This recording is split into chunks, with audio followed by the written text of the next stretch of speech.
मैं DK sir coaching junction के platform पे आपका स्वागत करता हूं और साथ ही साथ सबको नमस्कार।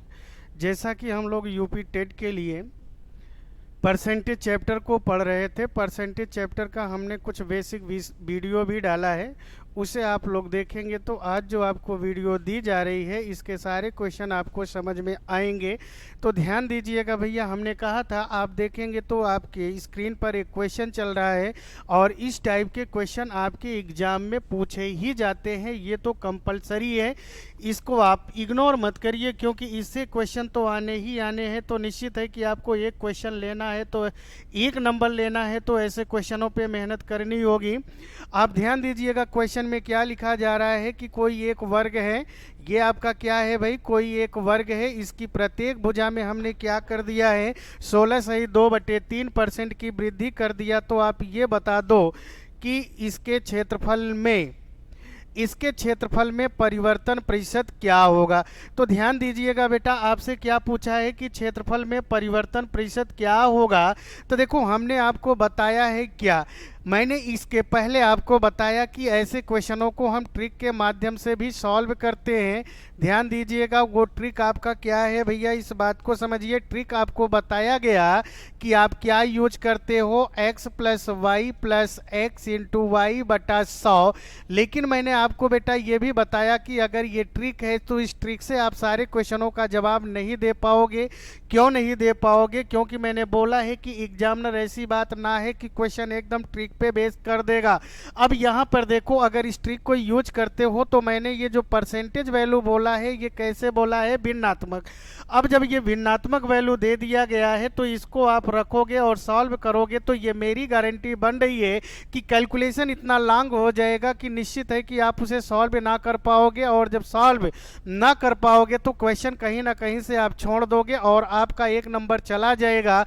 और आप जानते भी हो भैया कि एक नंबर से भी सिलेक्शन रुक जाता है। यहाँ तो यार 0.5 से सिलेक्शन रुकता है, 0.4 से सिलेक्शन रुकता है, ये तो अपने आप में कंप्लीट एक नंबर है। तो ऐसे क्वेश्चनों के लिए मैंने कुछ अलग हट के रूल बताया था। क्या बताया था जो आप जानते हो?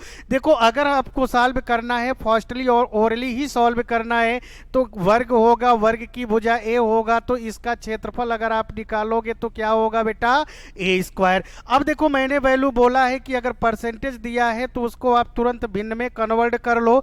अब आप भिन्न में कन्वर्ट करोगे तो कन्वर्ट कैसे होगा, इसको देखिए 16 × 48, 48 × 2 = 50, 50/100 करोगे बेटा, 50/300, क्योंकि बटे में 3 है बेटा। अब अगर इसे आप सॉल्व करोगे तो ये वैल्यू कैंसिल हो जाएगा, तो ये कितना हो जाएगा 1/6। इस वैल्यू को मैंने आपको समझाया है परसेंटेज को भिन्न में कैसे बदला जाता है।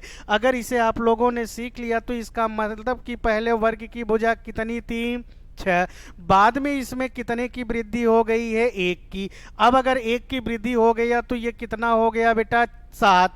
अब देखो 6 का स्क्वायर अगर आप करोगे तो 36 होगा, 7 का वर्ग करोगे तो 49 होगा। तो आपने देखा कि पहले से वर्ग का क्षेत्रफल बढ़ गया है, तो 36 से 49 हो गया बेटा। तो ये कितना बड़ा होगा आप जानते हो, 49 में से 36 घटा दोगे 13 बचेगा क्या बेटा। अब चूंकि कंपेयर आप किससे कर रहे हो, 36 से, तो मैंने बोला है कि जिससे कंपेयर करोगे उसे नीचे लिख दोगे। अब अगर नीचे लिख दिया तो चलो आप गुणा कर लो, तो देखो सॉल्व कर लो तो 36 4 से कटेगा, 4 9 36, इसे काट देंगे तो ये 25 होगा। अब अगर ये 25 होगा बेटा तो इसे आप सॉल्व करके इधर देख लो। अब अगर आप सॉल्व करोगे तो निश्चित है कि 13 का 25 में गुणा। अब 25 में 13 का गुणा बेटा, गुणा आपको करना है, लेकिन ध्यान दीजिएगा गुणा करने का भी मैं आपको तरीका बता रहा हूं। जैसे 13 में 25 का गुणा करना है, किसी भी संख्या में यदि आप 25 से गुणा कर रहे हो तो गुणा करने की कोई ज़रूरत नहीं है। जिस संख्या में आप 25 का गुणा कर रहे हो उसका चौथा भाग आप ले लो। अब देखो अगर आप 13 का चौथा भाग लेते हो तो यार 13 का चौथा भाग क्या हो जाएगा, आप ऐसे ही 13 का चौथा, देखो 13 रुपया है तो आप 12 मान लो, 12 रुपये का चौथा भाग क्या होगा, 3 रुपया होगा क्या। अभी भी 1 रुपया बचा है, 1 रुपये का चौथा भाग लोगे तो कितना होगा, 25। इसके मतलब कि 3.25 हो गया। अब देखो बेटा 3.25 हो गया, चूंकि आप गुणा कर रहे हो तो दशमलव आने की कोई भी संभावना नहीं होती है, इसलिए दशमलव को आप क्या कर दो, इग्नोर कर दो। इग्नोर कर दोगे तो वैल्यू आपको कितना बनेगा, 325। ऐसे भी आप गुणा कर सकते हो। अगर ऐसा आप नहीं करना चाहते हो तो अपने नियमानुसार ही करिएगा। तो 13×5 = 65 का 5 होगा।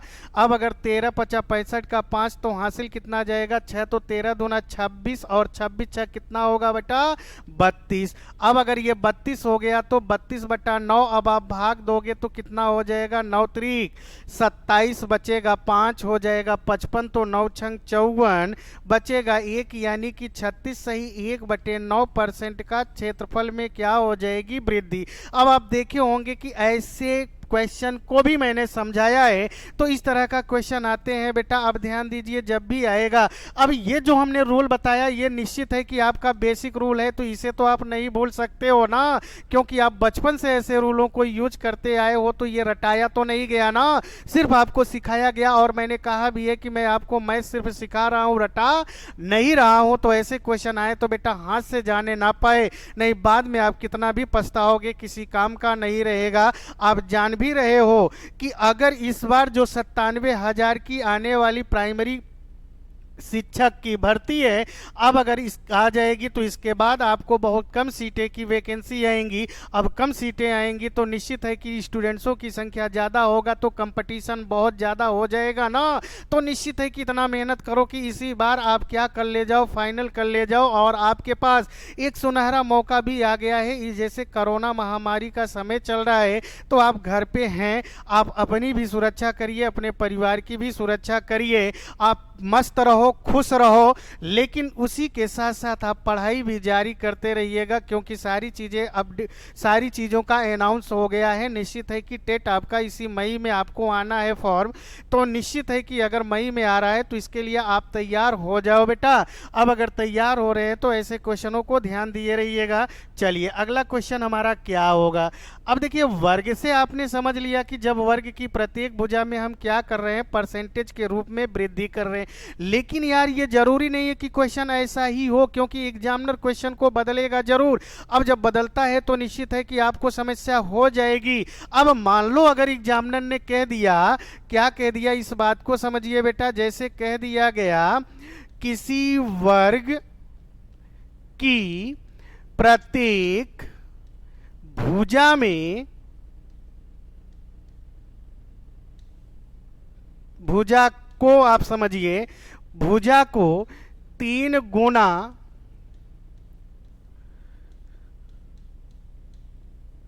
कर दिया गया तो क्षेत्रफल में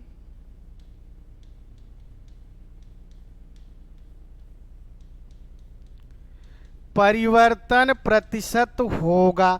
अब देखो एग्जामिनर ने क्वेश्चन क्या कह दिया कि अगर मैं वर्ग की प्रत्येक भुजा को 3 गुना कर दूं तो क्षेत्रफल में परिवर्तन प्रतिशत क्या होगा, ये क्वेश्चन आपसे पूछ लिया गया।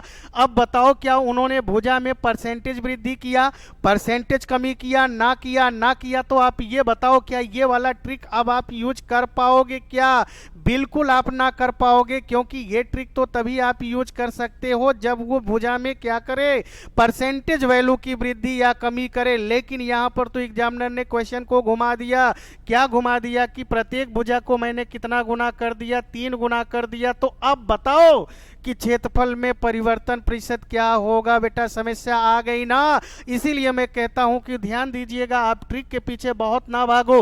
अगर आपको इस समय सिलेक्शन लेना है तो ट्रिक को भूलना होगा। अब अगर ट्रिक को भूलना होगा तो थोड़ा लॉजिकल बनना होगा, और लॉजिक बनोगे तो कॉन्सेप्ट वैल्यू क्लियर होगी। अब जब कॉन्सेप्ट वैल्यू क्लियर होगा तो एग्जामिनर चाहे जैसे क्वेश्चन को घुमाएगा, ये मैं गारंटी लेता हूं कि आप क्वेश्चन को सॉल्व कर लोगे। अब यहां पर मैं गारंटी ले रहा हूं कि आप इस क्वेश्चन को ट्रिक के माध्यम से सॉल्व ना कर पाओगे। अब बेटा जब सॉल्व ना कर पाओगे तो क्या करोगे, अब आपको कॉन्सेप्ट पे तो लौटना पड़ेगा ही ना। अब समझ लो कि मेरे लिए कॉन्सेप्ट कितने काम का है, इसलिए कॉन्सेप्ट को बेटा भूलने की कोशिश मत करो, कॉन्सेप्ट बेस पे जाओ। हाँ, कॉन्सेप्ट को ही आप यूज करिए, और जब आप कैलकुलेशन करते रहें तो इस बात को ध्यान रखे रहे कि हम कैलकुलेशन कैसे करें कि कैलकुलेशन मुझे कम करना पड़े और क्वेश्चन जल्दी से सॉल्व हो जाए।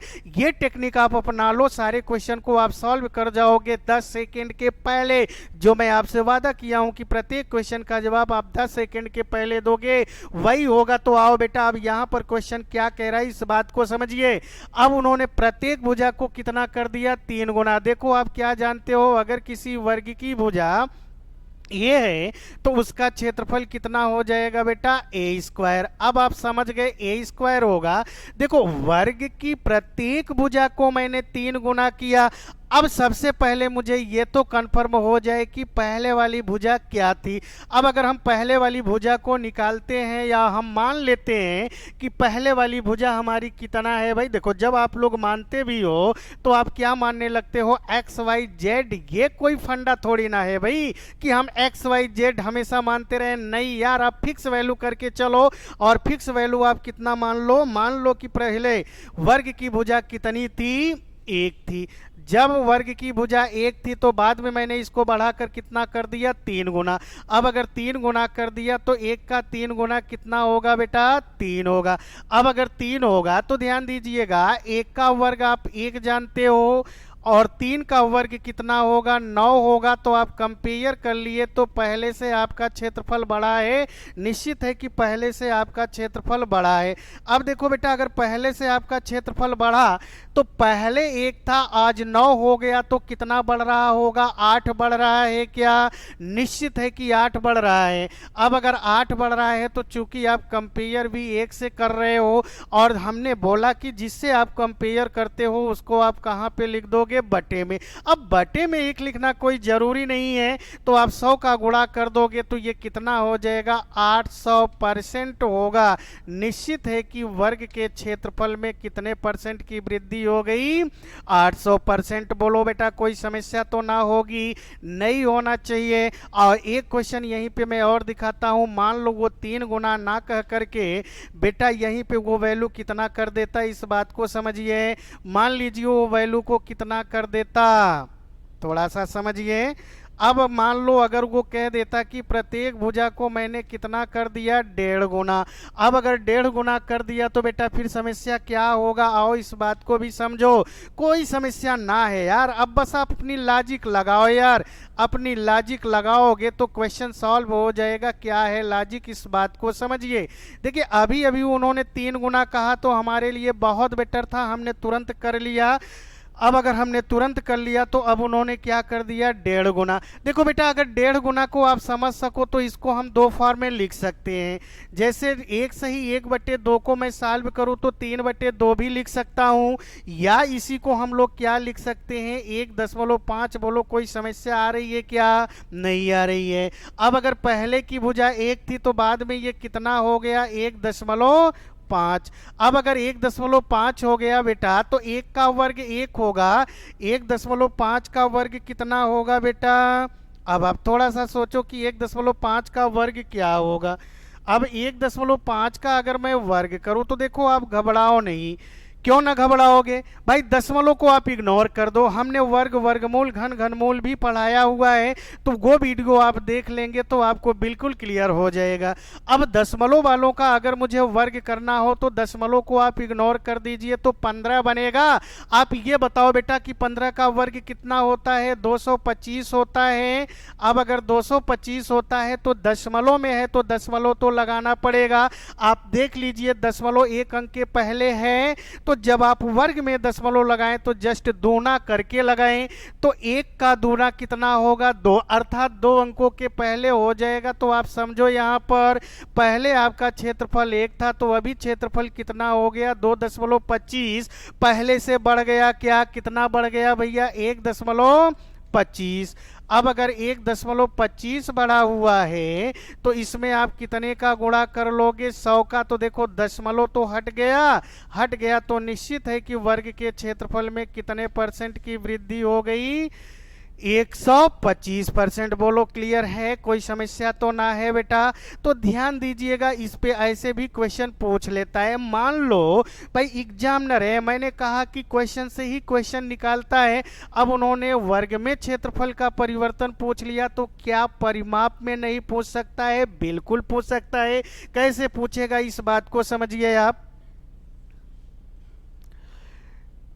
जैसे देखिए, मैंने कहा किसी वर्ग की प्रत्येक भुजा में 20% की वृद्धि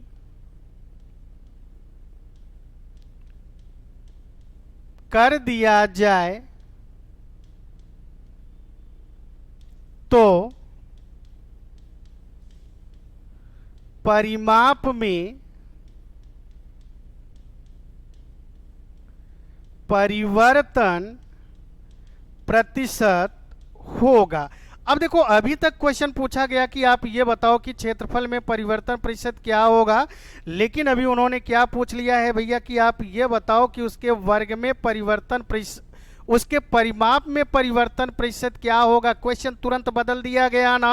अब अगर बदल दिया गया तो देखो, आप लोग जानते क्या हो, ट्रिक जानते हो, और एक ट्रिक बता दिया गया, उस पर 2-4 क्वेश्चन करा दिया गया, तो आप समझते हो कि हम मैथ में परफेक्ट हो गए। कोई परफेक्ट ना हुए। अब देखो, इसके लिए भी आप लोग कौन सा ट्रिक यूज कर देते हो, x + y + x × y/100। अब इसको यूज करोगे यार, ये तो किसके लिए परिवर्तन होता है? क्षेत्रफल के लिए। ये परिमाप के लिए तो ना हुआ ना। अब अगर परिमाप के लिए ना हुआ, फिर भी आप इसी को जबरदस्ती रखते हो, ऑप्शन भी आप मिल जाता है, ऑप्शन मिल जाता है तो आप खुश हो जाते हो। लेकिन जब एग्जामिनेशन के बाहर आंसर की से मिलान करते हो, तब आपको पछताना पड़ता है कि क्या मैंने गलत कर दिया। तो अच्छे से पढ़ो बेटा, अच्छे से पढ़ो, जिससे आपका सिलेक्शन हो। तो देखो, उन्होंने क्या पूछ लिया है कि वर्ग के परिमाप में परिवर्तन प्रतिशत क्या होगा। तो देखो, हमने बताया कि आप अपने बेसिक कॉन्सेप्ट को मत छोड़िए, क्योंकि अगर आज के युग में आपका सिलेक्शन होगा तो निश्चित है कि बेसिक कॉन्सेप्ट को लेके चलना होगा। तो देखो, वर्ग का परिमाप आप क्या जानते हो? अगर वर्ग की भुजा ए होगा तो इसका परिमाप क्या हो जाएगा? 4a हो जाएगा। अब उन्होंने कहा कि मैंने कितने % की वृद्धि कर दिया? 20। अब देखो, 20% को आप भिन्न में अगर बदलोगे तो ये कितना बनेगा? 1/5 बनेगा। क्या बेटा? मैंने सिखाया है, थोड़ा सा सीख लीजिएगा पहले वाले वीडियो में जाके। यानी कि पहले वर्ग की भुजा कितनी थी? 1 थी, 5 थी। तो बाद में उसमें कितने की वृद्धि हो गई? 1 की वृद्धि हो गई। तो कितना हो गया बेटा? 6 हो गया। अब अगर 6 हो गया तो इसे आप सॉल्व करोगे तो देखो 4a, तो 4 का 5 में गुणा करोगे तो कितना होगा? 20। ऐसे ही 4 का 6 में गुणा करोगे तो 24 होगा। आप ये बताओ कि पहले से बढ़ गया क्या? अब अगर पहले से बढ़ा तो कितना बढ़ा है बेटा? 4। अब अगर ये 4 बढ़ा तो आप कंपेयर 20 से कर रहे हो, तो बटे में क्या लिख दोगे? 20। गुणे आप 100 करोगे। क्यों करोगे? क्योंकि आपको परसेंटेज लाना है। तो 4 से आप 20 को काट लीजिए, 5 होगा। 5 से आप 100 को काटोगे, 20। तो फाइनली आंसर कितना आया कि इस वर्ग के परिमाप में 20% की वृद्धि होगी। लेकिन ये जब आपने सॉल्व किया, ट्रिक तो पहले से ही जवाब दे दिया कि हम तो जवाब ना दे पाएंगे, तो आपने बेसिक कॉन्सेप्ट को किया तो आपको कितना मिल गया? 20। अच्छा बेटा, थोड़ा सा आप कंपेयर करो। देखो, उन्होंने वर्ग की प्रत्येक भुजा में 20% की वृद्धि किया और आपका उत्तर भी 20 ही आया। बोलो, क्या कोई अंतर आया? तो देखो, अगर आप बेसिक कॉन्सेप्ट अच्छे से पढ़ रहे होंगे तो क्वेश्चन को लगाने की भी जरूरत ना थी। देखो, आप जानते हो, वैसे आप लोगों ने सिर्फ रटा है यार, कहीं पे आप मेहनत ना किए हो। अब तो मेहनत करना चालू कर दो। देखो, जब भी वर्ग का परिमाप क्या होता है बेटा? परिमाप एक प्रकार की लंबाई होती है।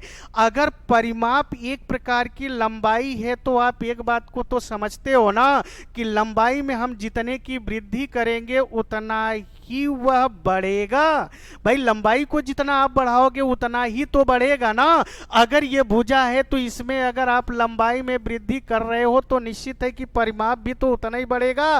क्यों बढ़ेगा? क्योंकि परिमाप एक प्रकार की लंबाई होती है। तो एक बात तो क्लियर हो गया कि अगर भुजा में आप जितने परसेंट की परिवर्तन करोगे उतना ही परसेंट का परिवर्तन किसमें होगा?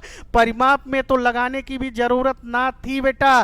तो ध्यान देना, परिमाप क्या होती है? एक प्रकार की लंबाई, और लंबाई में जितना आप परिवर्तन करोगे उतना ही परिवर्तन होगा। तो भैया परिमाप लंबाई है, भुजा में 20% की वृद्धि, तो परिमाप में भी क्या होगी?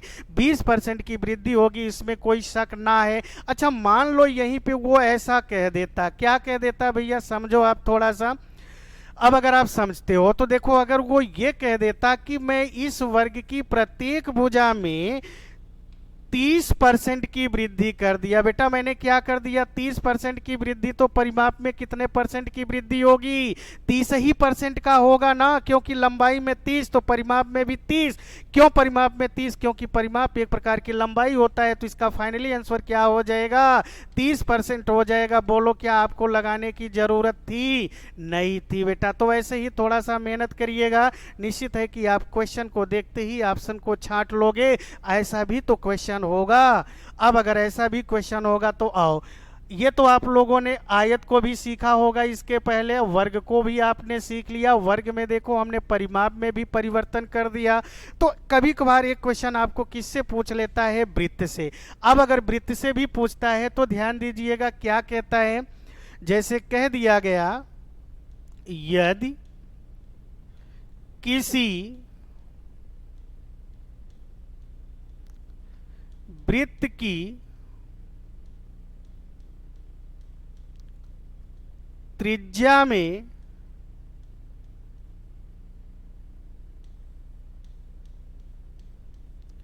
10% की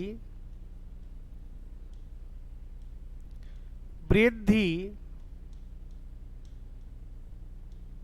कर दिया जाए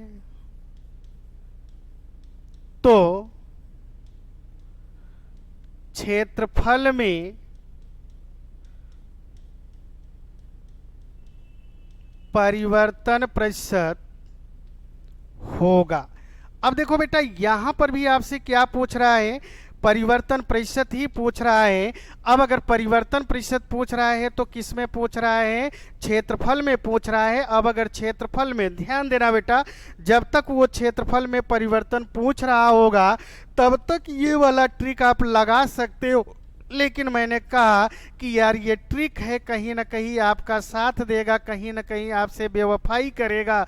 तो जो बेवफाई करने वाले हैं उनको तो आप पहले ही छोड़ दो, क्योंकि ये कब आपसे बेवफाई कर जाएंगे इसका कोई भरोसा ना है। तो निश्चित है कि आप इस ट्रिक का अगर इस्तेमाल करना चाहते हो तो आप कर सकते हो। लेकिन ध्यान देना, वृत्त की अगर त्रिज्या है तो सारी त्रिज्याएं बराबर होती हैं। तो जितना आप x की जगह पे रखोगे उतना ही y की जगह पर भी रखोगे। लेकिन अगर आप बेसिक कॉन्सेप्ट की बात करो तो ध्यान देना, बेसिक कॉन्सेप्ट में आप क्या जानते हो भाई?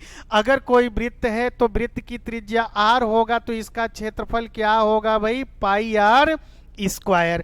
अब अगर पाई आर स्क्वायर होगा तो ध्यान देना 10% का भिन्नात्मक वैल्यू लोगे तो कितना होगा? 1/10। देखो जो बच्चे आज वाली क्लास देख रहे होंगे, अगर उनको ये ना समझ में आए कि परसेंटेज को भिन्न में कैसे बदलते हैं तो वो पिछली वाली वीडियो को देख लेंगे तो निश्चित है कि वो भी समझ जाएंगे। अब अगर समझ गए तो 1/10। अब देखो जो हर में होता है वो आपका मूल मान होता है। अब देखो आप कितने की वृद्धि कर रहे होंगे? 1। जो अंश में आएगा वही परिवर्तन है, लेकिन ये जरूरी नहीं है कि सदैव अंश में एक ही आए, कुछ भी आ सकता है। तो अब अगर 1 की वृद्धि कर दिया तो ये कितना हो गया बेटा? 11। अब देखो पाई आर स्क्वायर, अब आप पाई की वैल्यू कितना जानते हो? 22/7। तो यहाँ पर 22/7 रखने की कोई जरूरत ना है बेटा। क्यों ना है? देखो जो वैल्यू फिक्स रहे, जैसे पाई का मान एक नियत मान है, इसको आप जब भी यूज करोगे तो पाई का मान क्या रखोगे, 22/7 रखोगे, या तो क्या रख दोगे 3.14। तो जो नियत मान है उनको भगा दो, क्योंकि यार उनको जब भी यूज किया जाएगा तो वो वही होंगे, उनके मान में कोई परिवर्तन ना होगा। तो यहां से भी आप पाई को भगा दो। अब अगर पाई को भगा दोगे तो 10 का वर्ग कितना होगा, 100 होगा।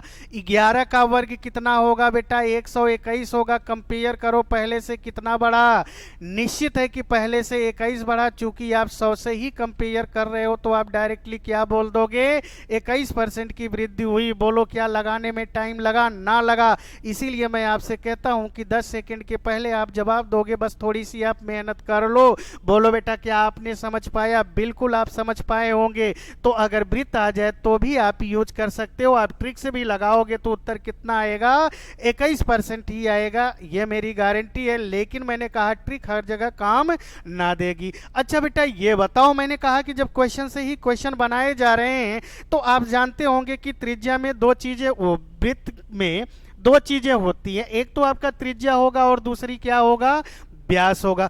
एग्जामिनर ने त्रिज्या पे क्वेश्चन कर लिया तो आपने बड़ी जल्दी से बता दिया, क्योंकि इसके लिए ट्रिक भी आप जानते हो। लेकिन अगर मान लो एग्जामिनर ने व्यास में परिवर्तन कर दिया तो फिर आप क्या करोगे। जबकि देखो बहुत लोग क्या जानते हैं, अगर मान लो एग्जामिनर कहा कि त्रिज्या नहीं व्यास, अब देखो बहुत सारे स्टूडेंट्स क्या जानते हैं कि व्यास बराबर क्या होता है, 2 गुणे त्रिज्या। अब 2 गुणे त्रिज्या होता है तो आप त्रिज्या की वैल्यू निकालते हो तो वो कितना हो जाएगा, व्यास बटा 2 होगा। अब अगर व्यास बटा 2 होगा तो यहाँ पे 10% त्रिज्या है, लेकिन मान लो मैं यहाँ पर क्या कर देता हूँ बेटा, व्यास कर देता हूँ। अब इसको हटा लो थोड़ा सा, मान लो यहाँ पर हमने क्या लिख दिया है, व्यास लिख दिया। अब अगर मैंने व्यास लिख दिया तो बेटा ये बताओ कि हम 10/2 कर दें क्या, बिल्कुल करने की कोई जरूरत ना है, क्योंकि भैया ये परसेंटेज मान है, कोई संख्यात्मक मान तो ना है ना। तो जब अगर व्यास कर दे तो आप व्यास का आधा मत करिएगा, क्योंकि ये परसेंटेज वैल्यू है ना कि संख्यात्मक मान। क्यों, आओ हम आपको थोड़ा सा समझा देते हैं, क्योंकि आपके अंदर थोड़ी सी कंफ्यूजन पॉइंट होता है। क्या होता है इस बात को समझिएगा बेटा।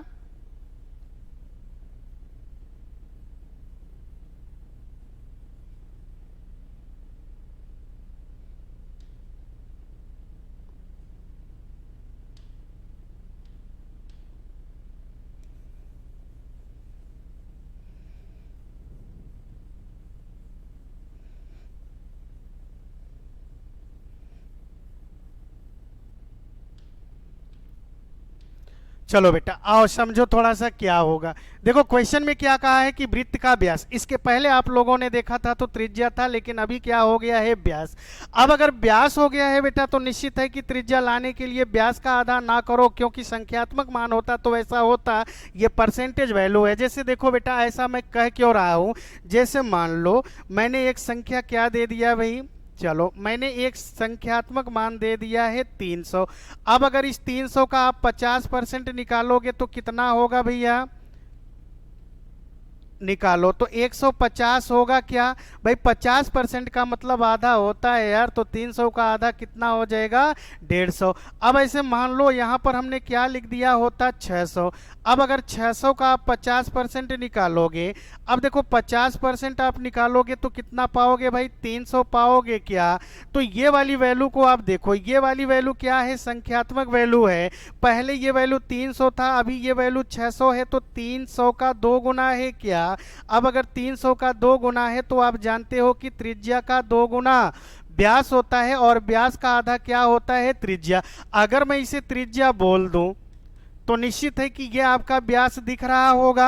अब अगर ये व्यास दिख रहा है तो संबंध भी तो आपका दिख रहा है ना, त्रिज्या का 2 गुना व्यास, व्यास का आधा त्रिज्या। लेकिन अब परसेंटेज वैल्यू पे थोड़ा सा ध्यान दो, क्या परसेंटेज वैल्यू चेंज हो रहा है, क्या नहीं हो रहा है। व्यास में भी 50% दिख रहा है तो त्रिज्या में भी 50% दिख रहा है। तो यहां से आप क्या समझ रहे हो कि एक ही वस्तु के लिए परसेंटेज मान तो सेम हो सकते हैं, लेकिन संख्यात्मक मान सेम नहीं हो सकता है। तो आपने देखा व्यास में भी 25 तो त्रिज्या में वो त्रिज्या में भी 50 तो व्यास में भी 50, तो निश्चित है कि अगर व्यास में 10% की वृद्धि हो रही है तो त्रिज्या में भी 10% की वृद्धि हो रही है। तो इस बात को याद रखे रहना कि अगर व्यास में जितना आप परिवर्तन करोगे उतना ही परिवर्तन त्रिज्या में होगा, या जितना परिवर्तन आप त्रिज्या में करोगे उतना ही परिवर्तन व्यास में होगा। तो भैया यहाँ पर तो हम कह सकते हैं ना कि त्रिज्या में 10% की वृद्धि होगा, तो निश्चित है कि इसका भी जवाब क्या होगा, 21% होगा। बोलो क्या मेरा कैलकुलेशन चेंज हुआ? नहीं हुआ। क्यों नहीं हुआ? क्योंकि हम लोगों ने थोड़ा बेसिक कॉन्सेप्ट देखा तो क्वेश्चन यूं ही डन हो गया। तो यहां से कितने क्वेश्चन दिख रहे होंगे बेटा? 2। या तो त्रिज्या में परिवर्तन कर देगा या तो या व्यास में परिवर्तन करेगा, किसी में भी करेगा तो सेम उत्तर होगा, इसमें कोई वैल्यू चेंज ना होगी। तो ये बात तो आपने समझ लिया। लेकिन बेटा आप ये बताओ, जैसे हमने कहा कि व्यास में 10% की वृद्धि कर दिया गया, तो आप ये बता देते, ध्यान देना, एक हम दूसरा क्वेश्चन ले रहे हैं। अच्छा आओ इन्हें हम लोग थोड़ा सा, चलो भाई मैं अगला ही क्वेश्चन दिखा देता हूं एग्जाम्पल लेके। मान लो कि मैंने क्या कह दिया भाई कि वृत्त के व्यास में 20% की वृद्धि कर दिया, कि वृद्धि कर दिया तो परिधि में परिवर्तन प्रतिशत होगा। आप ये बताओ क्वेश्चन बदल गया क्या? बिल्कुल बदल गया होगा यार। व्यास में उन्होंने परिवर्तन कहा तो क्षेत्रफल में ना बोला है, किसमें बोल दिया है? परिधि। आप जानते हो ना कि वृत्त में परिधि भी तो होती है। अब देखो वही गलती आप दोहराओगे। क्या दोहराओगे बेटा? आप बस कुछ सोचते बूझते तो ना हो ना, सिर्फ वही ट्रिक आपके दिमाग में पता नहीं क्यों भरा है। अब इसका भी आप यूज करोगे। अब इसका यूज करोगे तो आपके क्वेश्चन का जवाब क्या हो जाएगा? गलत हो जाएगा। क्यों? क्योंकि मैंने ये बताया कि यार यह जो ट्रिक होता है ओनली वन किसके लिए होता है? क्षेत्रफल के लिए, लेकिन परिधि के या परिमाप के लिए ना होता है। तो अब बताओ क्या होगा? अब देखो समस्या ना आवे, हमने आपको बेसिक कॉन्सेप्ट बता दिया है। क्या बता दिया है? ध्यान दीजिएगा। पहली बात तो ये, उन्होंने व्यास में परिवर्तन किया है, तो आप समझ तो रहे होंगे कि व्यास में अगर 20% की वृद्धि हो रही है तो उसके त्रिज्या में भी 20% की वृद्धि हो रही है। अब अगर त्रिज्या में भी 20% की वृद्धि हो रही है तो परिधि आप लोग क्या जानते हो? अगर वृत्त की त्रिज्या r है तो इसकी परिधि क्या होगा बेटा? 2πr। देखो एक बात आप लोग और ध्यान दिए रहिएगा, कभी कभार इसी परिधि का नाम क्या दे देता है? परिमाप। तो देखो बेटा अगर परिमाप भी देगा ना तो आप घबराना नहीं कि ये परिमाप कहाँ होता है वृत्त में। भैया परिधि और परिमाप एक ही चीज है। अब अगर एक ही चीज है तो यार 20% का भिन्नात्मक मान आप कितना जानते हो? 1/5। अगर पहले त्रिज्या 5 थी तो बाद में 1 की वृद्धि हो गई तो 6 हो गया। देखो पाई का मान नियत है, कोई जरूरत ना है। अब देखो 2 भी नियत है, 2 भी क्या है? नियत है। तो 2π को आप भगा सकते हो, ये किसी काम का नहीं है, क्योंकि कभी भी परिधि लगाओगे तो 2π तो आएगा ना। जब ये 2π नियत ही है तो हमें मेहनत करने की जरूरत क्या है? बस आप ध्यान दोगे ना तो बड़ा जल्दी जल्दी कैलकुलेशन होगा। यही तो मैं बता रहा हूं कि आप थोड़ा सा ध्यान दोगे तो कैलकुलेशन बड़े ईजी होंगे। तो चलो अगर हम 2r ले ही लेते हैं तो 5 दूनी 10, तो 6 दूनी 12। तो पहले से ये बढ़ रहा है क्या बेटा? निश्चित है बढ़ रहा है। कितना बढ़ रहा है? 2। कंपेयर कर रहे हो 10 से, बटे में लिख दो, 100 का आप गुणा कर दो। देखो 0 से 0 कैंसिल हो गया तो ये कितना आया? 20। अब आप समझ रहे हो कि व्यास में 20% की वृद्धि तो परिधि में भी 20% की वृद्धि। अभी इसके पहले वाले क्वेश्चन में देखे होंगे जब मैंने वर्ग के परिमाप में परिवर्तन दिखाया तो एक मान बताया कि परिमाप और लंबाई दोनों एक ही चीज है, इनमें कोई अंतर नहीं है, सिर्फ अंतर है तो शब्दों का। परिमाप एक प्रकार की लंबाई होती है। अगर परिमाप एक प्रकार की लंबाई होती है तो परिमाप को हम क्या बोल रहे हैं? परिधि। तो परिधि भी क्या होगी? एक लंबाई होगी। और हमने कहा कि लंबाई में जितना आप परिवर्तन करोगे उतना ही परिवर्तन तो होगा। अगर हमने लंबाई में 20% की वृद्धि किया तो परिधि में भी क्या हो गया? 20% की वृद्धि हो गया। तो एक बात याद रखे रहना बेटा, आपकी एग्जाम में अगर परिमाप, परिधि, वक्रपृष्ठ से रिलेटेड क्वेश्चन कर ले तो इतनी बात याद रखे रहना कि जितना वो परिवर्तन करेगा उतना ही परिवर्तन परिमाप, परिधि और वक्रपृष्ठ में हो जाएगा, इसमें कोई डाउट ना है, 100% की गारंटी। तो ऐसे क्वेश्चनों को लगाया ना किया करो, बस आ जाए तो आप सीधे सीधे ऑप्शन को सही करोगे। अब चलो ये भी क्वेश्चन आप लोगों ने सीख लिया, तो ध्यान देना 2D के अंतर्गत इतने क्वेश्चनों को आपको तैयार रखना होगा। अब इसके आगे आप लोग क्या पढ़ोगे, 3D। अब देखो अगर मैं 3D की बात करूं तो यार 3D में क्या क्या आएगा। 3D में याद रखे रहना, पहले नंबर पे आपको बेलन से क्वेश्चन कर लेगा, दूसरे नंबर पे किससे बात कर लेगा, शंकु से बात कर लेगा, तीसरे नंबर पे किससे बात कर लेगा, गोला से, अगले नंबर पे किससे बात कर लेगा, घन और घनाभ। तो बिल्कुल आप परेशान ना होना। अब देखो इसके लिए हम बता देते हैं कि बेलन और शंकु के लिए जो नियम होगा, यानी कि एक ही नियम से बेलन और शंकु को सॉल्व किया जाएगा और एक ही नियम से गोला और घन घनाभ को सॉल्व किया जाएगा, इसमें कोई दिक्कत ना होनी चाहिए। अब जैसे देखो, अब मान लो अगर मैं बेलन की बात करूं तो बेलन तो आप लोग जानते होंगे ना भाई, बेलन इस तरीके का होता है। अब अगर ये आपका बेलन है तो इस पे थोड़ा सा ध्यान दीजिएगा। अगर ये बेलन है तो बेलन को आप देखेंगे तो इसमें आपका दो आधार मिलेगा, दोनों आधार कैसा होगा, वृत्ताकार होगा। अब अगर दोनों आधार वृत्ताकार होंगे तो दोनों आधार सेम होंगे। अब अगर सेम होंगे तो यह इसकी त्रिज्या होगी और यह भी इसकी क्या होगी, त्रिज्या ही होगी। दोनों सेम होंगे लेकिन यह इसकी क्या होगी, ऊंचाई होगी।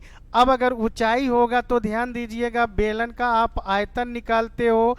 अब अगर बेलन का आप आयतन निकालोगे तो आयतन का फार्मूला क्या होता है बेटा, पाई आर स्क्वायर एच।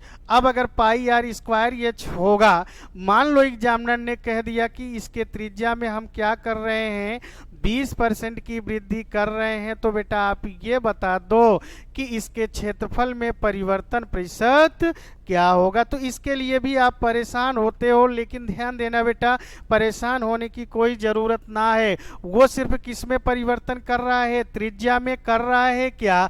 अब अगर त्रिज्या में कर रहा है तो यहाँ से आप देखो ये त्रिज्या का क्या दिख रहा है, वो स्क्वायर दिख रहा है क्या। अब स्क्वायर मुझे क्या बताता है, क्षेत्रफल बताता है। अगर क्षेत्रफल बताता है तो ध्यान दीजिएगा, क्षेत्रफल के लिए हमने ट्रिक क्या बताया, x plus Y plus X into Y बटा 100। लेकिन मैंने कहा कि ये ट्रिक आपका सदैव साथ ना देगा। देखो साथ कहाँ छोड़ देता है, जब हम लोग परिमाप को निकाल रहे होंगे। तो इस ट्रिक का भी यूज करोगे तो आप जल्दी से सॉल्व कर ले जाओगे, इससे कोई समस्या ना है। लेकिन अगर मैंने कहा कि थोड़ा सा बेसिक चला करो यार, थोड़ा सा लॉजिकल पोर्शन को यूज किया करो, जिससे आप ज़्यादा से ज़्यादा क्वेश्चनों को सॉल्व कर सको। मेरा सिर्फ एम इतना है कि आप एग्जाम में जितने भी क्वेश्चन आए सबका आप उत्तर दे के आओ। लेकिन मेरी आशा ये ना है कि आप एग्जाम में जाओ, 30 क्वेश्चन है तो 30 में 10 करके आओ, तो आत्मा बड़ी दुखी होती है भाई। तो ध्यान दीजिएगा। अब अगर इसी को लगाना है तो देखो, आयतन का क्षेत्रफल आप जान रहे हो, निश्चित है कि एक त्रिज्या होगी, एक ऊंचाई होगा। आयतन निकालोगे तो क्या होगा, पाई आर स्क्वायर एच होगा। अब देखो त्रिज्या में ही उन्होंने वृद्धि किया है 20%। अब 20% का अगर आप भिन्नात्मक वैल्यू लोगे तो क्या होगा, 1/5। यानी पहले त्रिज्या 5 थी, बाद में 1 बढ़ गया तो 6 हो गया। अब देखो ऊंचाई का तो कोई वैल्यू ही नहीं बताया, ऊंचाई में कोई परिवर्तन नहीं है, जितना पहले था उतना आज भी है। तो निश्चित है कि ऊंचाई हमने पहले का भी 1 मान लिया, आज का भी 1 मान लिया। अब देखो पाई हमने कहा कि नियत मान होगा, जो नियत मान है उनको आप छोड़ दिया करो, इग्नोर कर दिया करो। अब अगर इग्नोर करोगे तो आर का स्क्वायर दिख रहा है ना भाई, तो आर क्या है, 5 है। 5 का स्क्वायर कितना होगा, 25 होगा। 6 का वर्ग 36 होगा। अब अगर 36 होगा तो इसे आप सॉल्व कर लोगे तो देखो यार, पहले से ये बढ़ रहा है, कितना बढ़ रहा है, 11 बढ़ रहा है। चूंकि कंपेयर आप 25 से कर रहे हो, नीचे आप 25 लिख दोगे, परसेंटेज लाना है, 100 का गुणा कर दोगे, 25 से आप 100 को कैंसिल करोगे तो 11 चौक 44%। बोलो आप समझ पा रहे हो, बिल्कुल समझ पा रहे हो बेटा। तो ये आप एग्जाम्पल है, देखते चलो। अभी मैं इसी की एक एक्सरसाइज लेके आऊँगा जो कि आपके टेट में क्वेश्चन पूछे जा रहे हैं। तो 30 क्वेश्चनों की एक एक्सरसाइज आएगी। अब देखो अगर आपने ये समझ लिया, अगर मान लो उन्होंने थोड़ा सा क्वेश्चन को घुमा दिया, क्या घुमा दिया, यहां पर तो त्रिज्या में कहा तो आपने त्रिज्या का यूज कर लिया, लेकिन एग्जामिनर है ना, हमने कहा कि क्वेश्चन कैसे निकलते हैं। अगर मान लो उसने ये कहा कि मैंने त्रिज्या में 10% की वृद्धि कर दिया और ऊंचाई में मैंने कितने परसेंट की वृद्धि कर दिया बेटा, 20% की वृद्धि कर दिया, तो आप ये बता दो कि इसके आयतन में परिवर्तन प्रतिशत क्या होगा। आयतन में परिवर्तन प्रतिशत उन्होंने पूछ लिया क्या होगा, तो अब तो समस्या हो गई। अब क्या ये वाला ट्रिक आपको लगाना पड़ेगा, क्या नहीं लगाना पड़ेगा? आप थोड़ा सा लॉजिकल चलोगे तो आप तुरंत सॉल्व कर लोगे। देखो वही रूल मैं यूज कर रहा हूं, त्रिज्या होगी, ऊंचाई होगा, तो इसका आयतन क्या बन रहा होगा, पाई आर स्क्वायर। यस, देखो त्रिज्या में 20% की उन्होंने वृद्धि किया है बेटा। अब अगर 20% की वृद्धि किया है तो क्या बनेगा, 1/5। अब देखो ऊंचाई में, अच्छा और त्रिज्या को भी इधर लाओ थोड़ा सा। देखो ये आपकी त्रिज्या हो गई, त्रिज्या में 10% की वृद्धि, इसका मतलब क्या होगा, 1/10। यानी कि पहले इसकी त्रिज्या 10 थी, बाद में 1 बढ़ गया तो 11 हो गया। कोई समस्या हुई क्या? पहले उसकी ऊंचाई 5 थी, 1 की वृद्धि हो गई तो कितना हो गया, 6। हाँ बेटा यहाँ पे थोड़ा सा आप देखो कैलकुलेशन है, लेकिन इतना भी बड़ा कैलकुलेशन ना है कि आप ना कर पाओ। तो आर का स्क्वायर करिए, फिर एच का गुणा, तो आर है 10, 10 का स्क्वायर 100, 100 का आप 5 में गुणा कर दोगे तो कितना हो जाएगा, 500। फिर देखो त्रिज्या आर यानी त्रिज्या क्या है, 11, 11 का वर्ग करेंगे तो कितना होगा बेटा, 121 होगा। अब अगर 121 का आप 6 में गुणा करोगे तो गुणा तो यार कर लोगे, देखो क्या हो जाएगा, 6 12 726 होगा। क्या बेटा आप समझ पा रहे होंगे, बिल्कुल समझ पा रहे होंगे। तो अगर ये 726 हो गया तो आप देखो पहले से ये आयतन बढ़ा हुआ है क्या, निश्चित है बढ़ा है। कितना बढ़ा है बेटा, 226। अब अगर 226 बढ़ रहा है तो आप देखो कंपेयर किए 500 से, इसलिए बटे में 500 परसेंटेज लाना है, 100 का आप गुणा कर लो। ये 2 जीरो से 2 जीरो आपने कैंसिल कर दिया। अब 5 से कैंसिल करेंगे, 5 चौक 20, पचम 25, एक पचम 25, एक बचेगा तो 5 दूनी 10। यानी कि आप उत्तर क्या दे सकते हो बेटा, 45.2%। या तो इसी को कभी कभार वो कैसे लगा देंगे, भिन्नात्मक लगा देंगे।